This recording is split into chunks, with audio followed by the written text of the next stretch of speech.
കൊപ്പം വിളയൂർ കുലിക്കല്ലൂർ പഞ്ചായത്തുകളെ ബന്ധിപ്പിക്കുന്ന വിളയൂർ ചുണ്ടൻപറ്റ റോഡിന്റെ നവീകരണ പ്രവർത്തികൾ പൂർത്തിയാവുന്നു. പ്രധാനമന്ത്രി ഗ്രാമീൺ സഡക് യോജന പദ്ധതി പ്രകാരം 2 കോടിയോളം രൂപ ചെലവഴിച്ചാണ് റോഡ് നവീകരിക്കുന്നത്. 3 കിലോമീറ്ററോളം വരുന്ന റോഡാണ് ആധുനിക രീതിയിൽ പുതുക്കി പണിയുന്നത്. 1.5 വർഷം മുൻപാണ് റോഡിന്റെ നിർമ്മാണോദ്ഘാടനം നടന്നത്. തുടർന്ന് പ്രവൃത്തികൾ ആരംഭിക്കാനും സമയമെടുത്തു.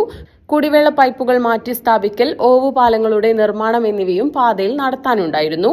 ഇതെല്ലാം പൂർത്തിയാക്കിയാണ് ഇപ്പോൾ ടാറിംഗ് പ്രവൃത്തികൾ നടന്നുവരുന്നത്. ഗതാഗതം നിയന്ത്രിച്ചാണ് പ്രവൃത്തികൾ. അടുത്ത ദിവസം മുതൽ തന്നെ പാതയിലൂടെയുള്ള ഗതാഗതം പുനഃസ്ഥാപിക്കും. തത്തനപ്പുള്ളി പപ്പടപ്പടി സ്നേഹതീരം റോഡിന്റെ നവീകരണവും പുരോഗമിക്കുകയാണ്. ഏറെ കാലമായി തകർന്നു കിടന്നിരുന്ന പാതയാണ് PMGSY പദ്ധതി പ്രകാരം നവീകരിക്കുന്നത്. പ്രവൃത്തികൾ നീണ്ടത് നാട്ടുകാരിൽ പ്രതിഷേധങ്ങൾക്ക് ഇടവരുത്തിയിരുന്നു. വിളയൂർ ചുണ്ടൻപറ്റ റോഡ് നവീകരണത്തിന്റെ ഭാഗമായി ടാറിംഗ് പ്രവൃത്തികളാണ് നടക്കുന്നത്. അത്യാധുനിക സാങ്കേതിക വിദ്യയും പ്രതീക്ഷയും വലിയ സ്വപ്നങ്ങളെ സാധ്യമാക്കും.